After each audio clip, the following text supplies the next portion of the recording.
예, 반갑습니다.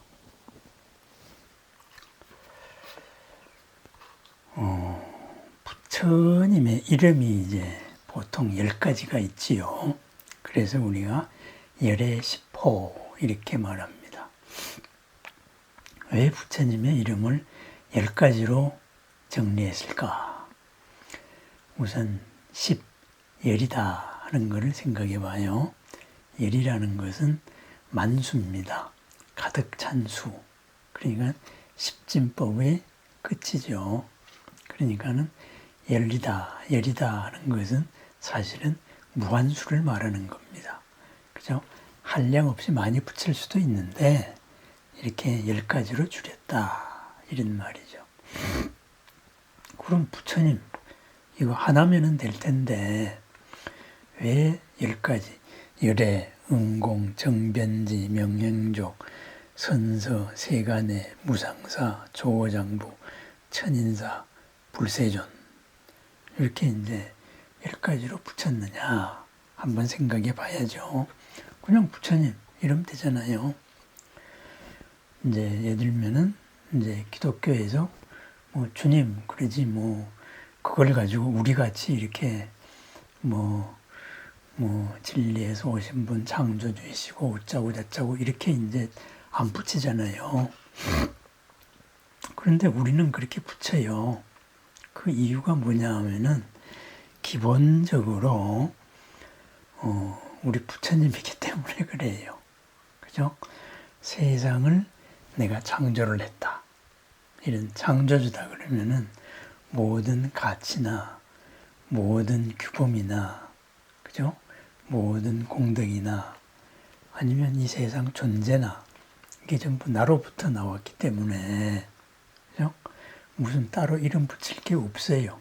그냥 하나면은 되는 거예요.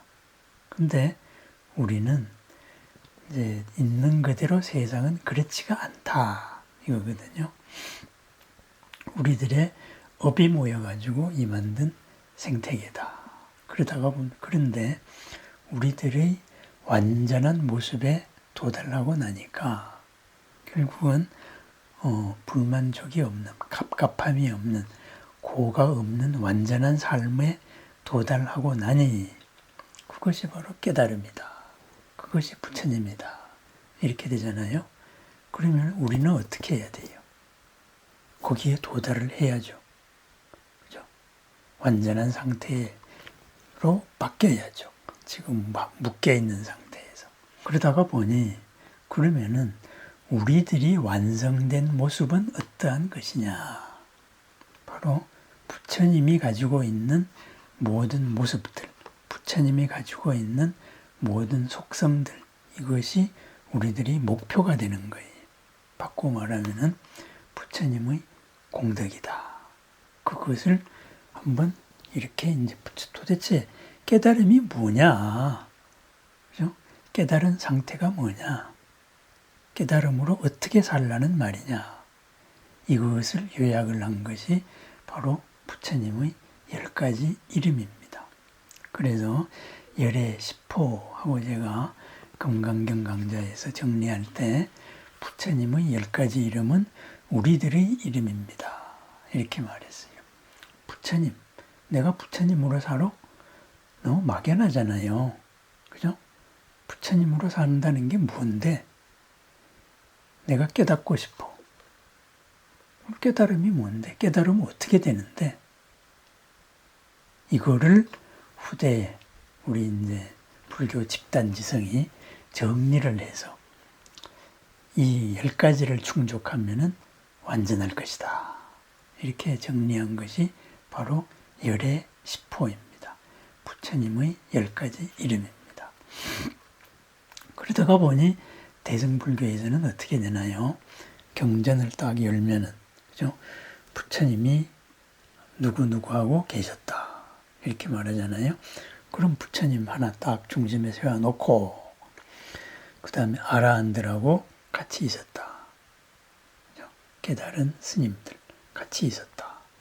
그러면 이제 아라한에 대해 가지고 아라한 공덕을 뭐 번뇌가 없고 어쩌고 저쩌고 쭉 이제 설명을 하고 아라한에 대해서 설명해요. 그 다음에는 보살이 또 그보다 더 많은 숫자가 있었다. 아라한은 1200명이었는데 보살은 32,000이었다. 이런 식으로 더 많았는데 그 보살은 그 이름이 세상에 널리 퍼지고 어쩌고 저쩌고 해서 한량없이 이제 묘사가 진행이 돼요. 그럼 거기에 나온 묘사, 그 모든 것도 부처님의 공덕이에요. 그러니까 대승불교에서는 보살에 대한 묘사, 아라한에 대한 묘사, 이거를 하는 것도 부처님의 공덕 가운데 하나다. 이렇게 우리가 볼 수 있습니다. 그러면은 이런 모든 것을 하나로 요약하면은 뭐가 될 수 있을까?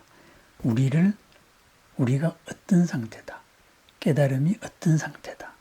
이것을 하나로 요약하면은 뭘까? 또 이걸 가지고 또 고민을 했을 거 아니에요. 이것이 불교다 하고. 그래, 그 하나가 바로 천상천하 유화 독존입니다.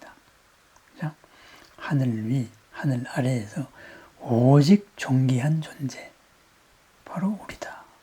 그리고 후대에 거기에 하나 더 붙인 게 3계의 모든 괴로움을 내가 마땅히 편안하게 한다. 3계의 괴로움을, 3계를 살아가는 괴로움을 내가 평안하게 하려면 어떻게 해야 될까요? 내가 먼저 평안해져야죠. 그죠? 내가 평안해야 나의 평안이 3계로 전달될 수가 있죠. 그죠? 내가 그렇지 않으면서 평안하지 않으면서 불안한 모습으로 야 진정해 평안해 날 봐 이러면 어떻게 되겠어요? 다 이제 푹 뜨는 거죠. 조용하게 지내고 있는 방에 아주 씩씩거리면서 숨소리 가득한 사람이 하나 탁 들어와요. 전체가 긴장돼 버리잖아요. 그런데 아무리 긴장돼 있더라도 환한 미소를 띤 지극히 평화로운 사람이 짠 하고 밝은 모습으로 나타났다. 전체가 화 하고 일순간에 평안해진단 말이죠. 그렇죠? 그러면은 존귀한 존재라는 것은 뭐냐? 바로 모두를 평안하게 하는 존재다. 모두를 괴롭게 하지 않는 존재다. 그래야 해서 불국사 같으면은 석가탑, 부처님의 진신사리가 있는 탑의 이름이 무영탑이다 이거죠. 그림자를 들이우지 않는 빛, 바로 무영탑, 그림자 없는 탑이다. 탑이라는 것은 부처님의 몸이거든요. 그죠? 부처님의 몸에서 나오는 이 광명이 모두를 평안하게 한다. 3계 계고를 모두 평안하게 한다.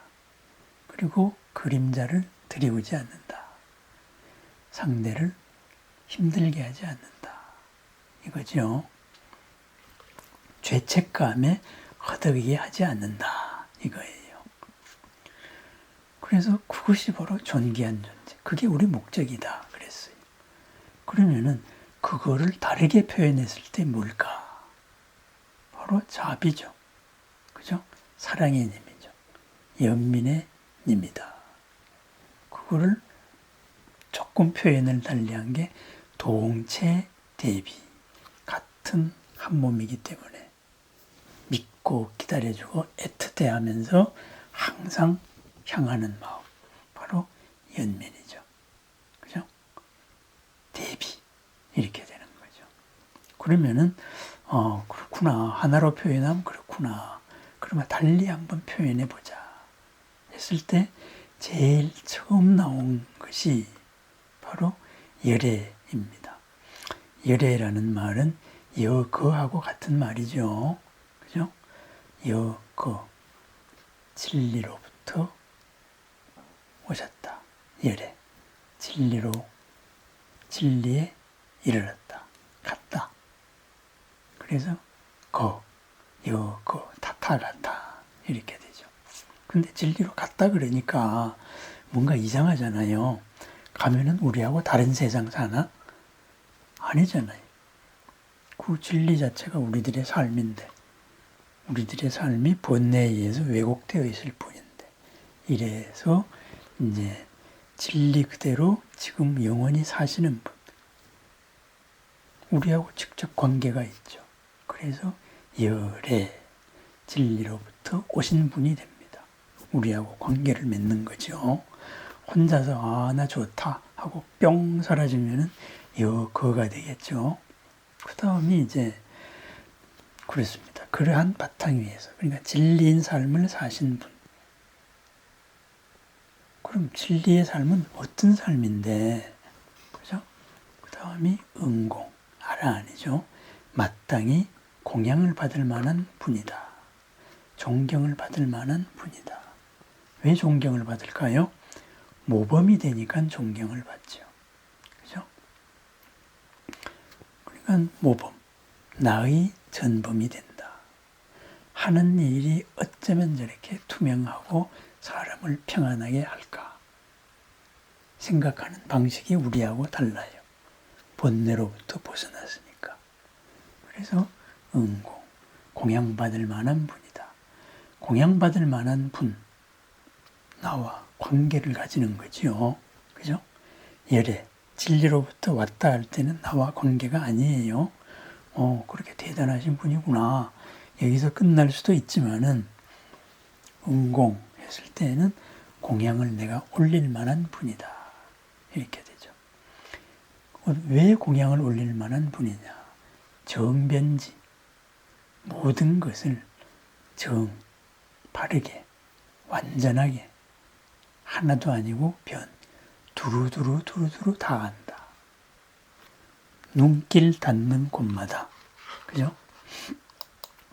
눈길 닿는 곳마다, 그리고 생각이 미치는 바마다 바로 있는 그 자리의 최고의 진실, 가장 이로운 것을 드러낸다. 정변지입니다. 그죠? 발길 닿는 곳마다 최상의 인연을 만들어낸다.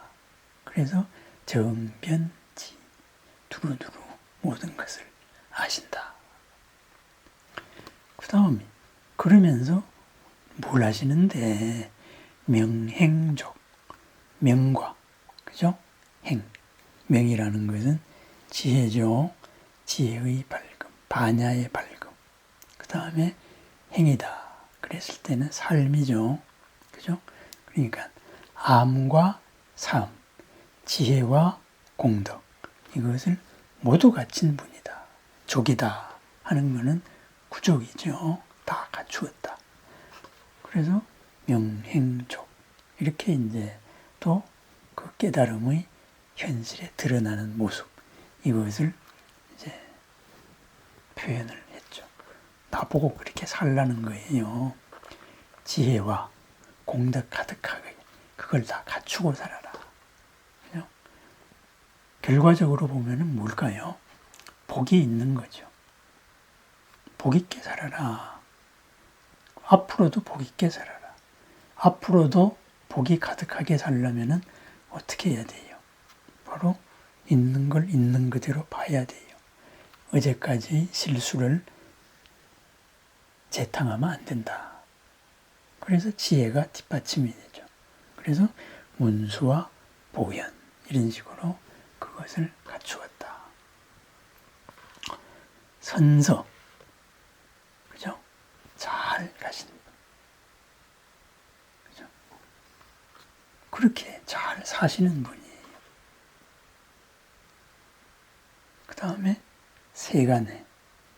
그러다 보니 정변지와 마찬가지로 더 구체적으로 나의 삶에 대해서, 세상의 모든 일에 대해서, 나만이 아니라 모두에 대해서 다 잘 알고 계신다. 세간해. 그러면은 세간해가 되면은 어떻게 될까요? 세상의 마음을 다 담을 수가 있는 거죠. 갈등하는 사람들의 두 마음을 다 내가 담을 수 있게 돼요. 그것이 세간해입니다. 세간해니까는 어떻게 해야 될까요? 또 그게 바로 중생구제. 그죠? 모든 생명의 아픔과 함께하겠다. 모두를 구렁텅이로 밀고 있는 이것을 같이 풀겠다. 이렇게 되죠.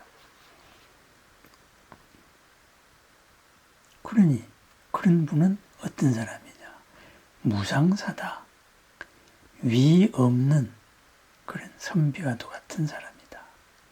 위 없는 참 훌륭한 분이다. 위가 없으니 뭐예요? 최고죠. 비교할 수가 없죠. 그런 분은 세상에 존경을 받을 만한 분이고 존중을 받을 만한 분이고 그리고 깨달으신 분이다. 불세존. 이것이 부처님의 이제 10가지 이름이지요. 그렇습니다. 하나로 표현했을 때 천상천하 유아독존. 깨달음은 오직 존귀한 존재로 탈바꿈하는 것이다. 존귀한 존재는 모든 두카를 사라지게 한다. 두카가 사라진 그 자리, 두카를 사라지게 하는 삶, 그것이 자비의 삶이다. 이것이 하나의 표현이고 그 다음에 이것을 강론으로 표현했을 때 그래서 열의 10호가 부족하게 됩니다. 그러면은 이 10가지를 10가지 이름이라는 것은 어떤 이제 역할이나 모습에 대해 가지고 우리가 붙이는 거잖아요. 10가지 이름을 갖추어야 비로소 우리가 부처님이다. 깨달았다. 이렇게 말할 수가 있는 것이죠. 내가 누구의 남편이다. 그럼 남편으로 갖추어야 될 이름이 있습니다. 내가 누구의 아내다. 아내로서 갖춰야 될 이름이 있다 이거죠. 그죠? 또는 내가 어떤 직장인이다. 회사를 다닌 조직의 일원이다. 조직의 일원으로서 갖추어야 될 그 이름이 있다. 그것을 내가 그럼 어떻게 갖출까? 바로 열의 10호입니다. 있는 그 자리에서 내가 이 부처님의 10가지 이름 열의 응공정변지 명행족선서 세간의 무상사 조장부 천인사 불세존 이걸 어떻게 갖출까? 그것을 다시 생각해보고 사세요. 이것이 이제 열의 10호가 생긴 유래입니다. 아까 조장부가 빠졌네. 그죠?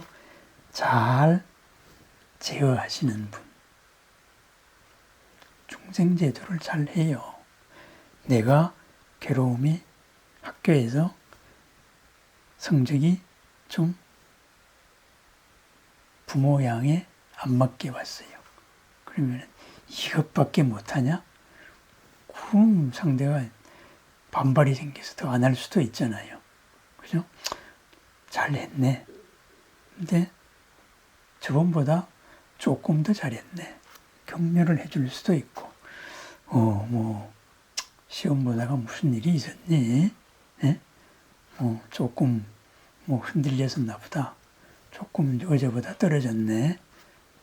이렇게 상대를 믿는 마음을 표현할 수도 있고, 어떻게 하면은 더불어 같이 저 사람한테 이익될, 저 사람이 평안할 길을 찾아주느냐. 그것이 바로 조어장부입니다. 잘 다스려준다. 이거죠. 그죠? 같은 말도 다르고 다르고 이렇게 하잖아요. 이것이 바로 부처님이 10가지 이름을 갖춘 이유입니다. 나중에 이 10가지 이름, 부처님의 대표 공덕은 우리 대승불교에서는 막 무한수로 늘어나죠. 특히 화엄경 같은 데 보면은 쉬지도 않고 수많은 보살들의 이름으로 나타나죠. 화엄경에 등장하는 수많은 부처님의 이름, 보살의 이름, 그것이 똑같이 열애의 10호와도 같은 우리가 어떻게 살아갈 것인가 여기에 대한 이제 표현입니다. 또 수많은 삼매들에 대해서도 이름이 있어요. 그죠? 현일체, 색신삼매, 법화경에 나오죠. 화엄경에도 나옵니다. 일체의 몸을 다 드러내는 삼매. 그죠? 법화경 같으면은 해일체 중생 어언다라니 모든 중생의 말을 다 듣는 다 알아듣는 그러한 말, 나란히 말씀을 하신다. 이제 이런 모든 것이 열의 시포입니다. 그럼 부처님 처음 이야기로 돌아가서 부처님 하나로 될 텐데, 돼야 충분한데 왜 그랬느냐?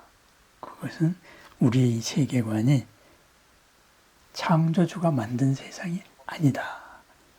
바로 그것이기 때문입니다. 부처님이 세상을 만들었으면 시포가 필요 없어요. 하나이면 됩니다. 그리고 그 하나만 그냥 모든 처분을 맡기고 우리가 따르기만 하면 된다. 이거죠. 당신 뜻대로 하세요. 이러면서 속으로는 가급적이면 내 뜻대로 좀 해주세요. 이렇게 말하는, 이제 이렇게 사는 게 되겠죠. 그런데 우리는 당신이 그러니까 나도 그래야지요. 그 생각 잘했다. 선제. 참 훌륭하고 훌륭하다. 이렇게 되는 거죠. 서로 문답이. 그렇습니다. 열의 시포. 우리들이 갖추어야 할 우리들의 본래 모습입니다. 그래서 그 본래 모습을 갖추기 위해서 어떻게 해야 되느냐. 부처님을 만나야죠. 그죠? 그래서 우리는 부처님을 만나는 수행을 합니다. 그것이 기도다. 이렇게 되죠. 부처님과 소통. 부처님을 느끼고 바로 그 느낀 만큼 나의 업의 이 갇혀있는 이것을 열자. 그래야 해서 내가 하고픈 거를 더욱더 보람있게 더욱더 잘하자. 부처님같이 하자. 부처님으로 살자. 바로 열의 시포가 갖춘 의미고 우리들이 매일 이렇게 알아차림 이렇게 표현하면은 수행이고 이렇게 표현하면 기도하는 이유입니다. 그리고 이 기도 공덕 함께 나누어서 더 키워야죠. 그죠?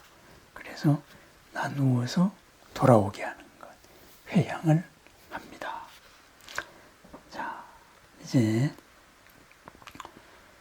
자리를 좀 제가 정돈을 하고 다시 숨을 고르고 부처님과 함께하는 그런 시간을 갖겠습니다.